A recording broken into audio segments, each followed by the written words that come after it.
Halo, good morning.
Baik, silakan diambil buku SPS IPA halaman 50.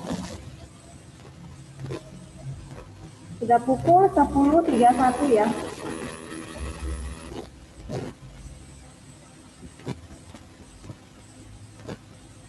Oke, kita mulai saja. Hari ini Rabu 17 Februari 2021. Topiknya mengenai hewan air payau. Hewan air payau. Oke, sudah? Hewan air payau. Coba semua lihat buku masing-masing, perhatikan di situ. Apa-apa saja yang termasuk hewan air payau. Hewan-hewan apa saja? Coba perhatikan.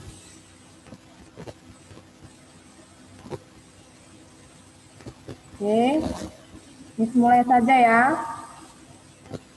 Kita mulai.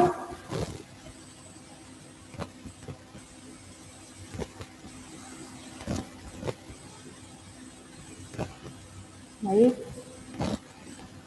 Hewan air payau. Air payau adalah campuran air tawar dengan air laut.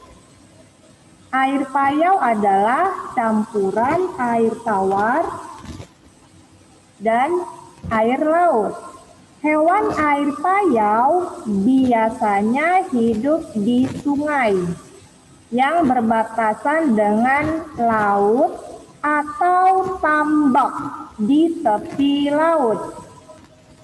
Contoh hewan air payau, ikan bandeng, ikan kerapu, kepiting, dan udang. Sudah ada gambarnya ya, ikan bandeng, ikan kerapu, kepiting, dan udang. Ada nggak gambar di buku? Ada.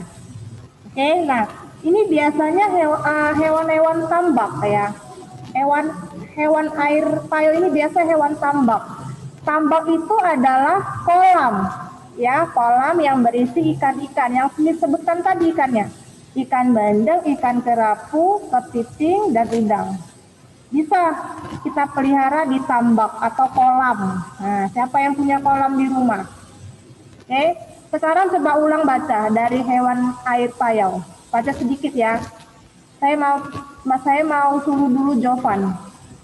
Jovan Savero. Coba silakan Jovan. Jovan, yuk. Air payau adalah campuran air tawar dengan air laut.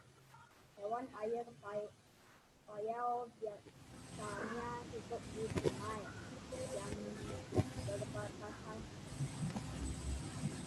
Oke, laut. Jovan kecil banget suaranya bang. Nah, Miss ganti dulu ya Jovan ya, harus semangat dong ya. Felicia Hutatea, coba ulangi baca yuk. Felicia Hutatea, Miss mau pilih yang semangat. Nah ya, coba.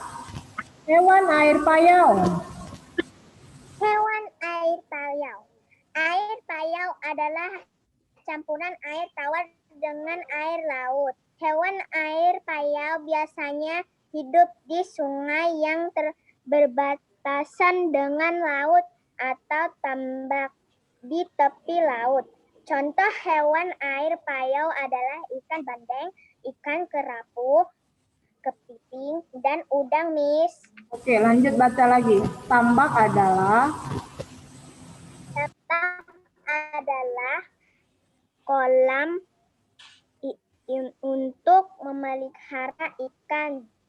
Oke, sekarang kita lihat dulu gambar ikan-ikan yang berhabitat di air tawar ya. Memang sudah ada di buku, tapi Miss mau kasih tambahan lain. Perhatikan dulu Marcelo Tobias.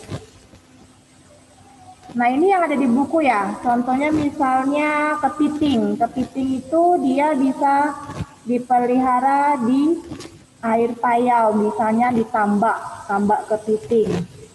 Ini gambar kepiting. Ya, hewan ini bisa juga hidup di tambak atau kolam, ya. Nah, ada manfaat kepiting.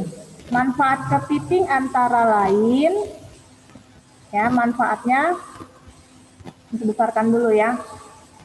Yang pertama, manfaat kepiting, kesehatan tulang terjaga. Jadi kalau makan kepiting, tulangnya bisa sehat. Yang kedua, manfaatnya meningkatkan imunitas tubuh. Yang ketiga, menyehatkan jantung. Yang keempat, mendukung kesehatan fungsi otak. Oke. Yang kelima, melancarkan sirkulasi darah. Jadi itulah manfaat kepiting. Namun kalau makan hewan seperti ini, jangan terlalu banyak atau berlebihan, ya. Yang wajar-wajar saja. Oke. Nah, kemudian selain kepiting yang hidupnya di air payau, ada juga hewan ikan bandeng, ikan air. Ikan bandeng itu yang mana, Miss? Kalau di buku gambarnya kurang jelas ya. Ini Miss jelaskan gambarnya. Ini dia. Ini adalah gambar ikan bandeng. Pernah makan ikan bandeng nggak? Pernah ya. Suka banget, apalagi tadi ya. Makan kepiting banyak yang suka ya, minat kan. Nah, sekarang ini adalah ikan bandeng. Ada siswa yang belum pernah makan ikan bandeng? Misalnya sudah pernah ya. Oh, jawaban belum pernah. Sudah pernah ya, sering makan ikan ini. Nah, jadi ikan bandeng ini ada manfaatnya. Nah, mau tahu manfaat ikan bandeng? Nah, dengarkan. Manfaatnya adalah menjaga daya tahan tubuh. Jadi, kalau makan ikan bandeng ini bikin kita sehat. Nah, ya, tidak gampang terserang penyakit bagi yang suka. Yang kedua, manfaatnya adalah merawat tulang dan gigi. Jadi kalau makan ikan ini manfaatnya juga banyak ya. Giginya sehat, tulangnya sehat. Yang ketiga, merawat fungsi mata. Siapa yang sudah pakai kacamata? Yang sudah pakai kacamata, cobalah banyak-banyak konsumsi ikan bandeng supaya mata kamu sehat kembali ya. Yang keempat, merawat fungsi ginjal. Oke. Yang kelima, mencegah penyakit saraf. Itulah manfaat dari ikan bandeng. Oke. Selanjutnya, hewan yang berada di air payau. Ikan kerapu.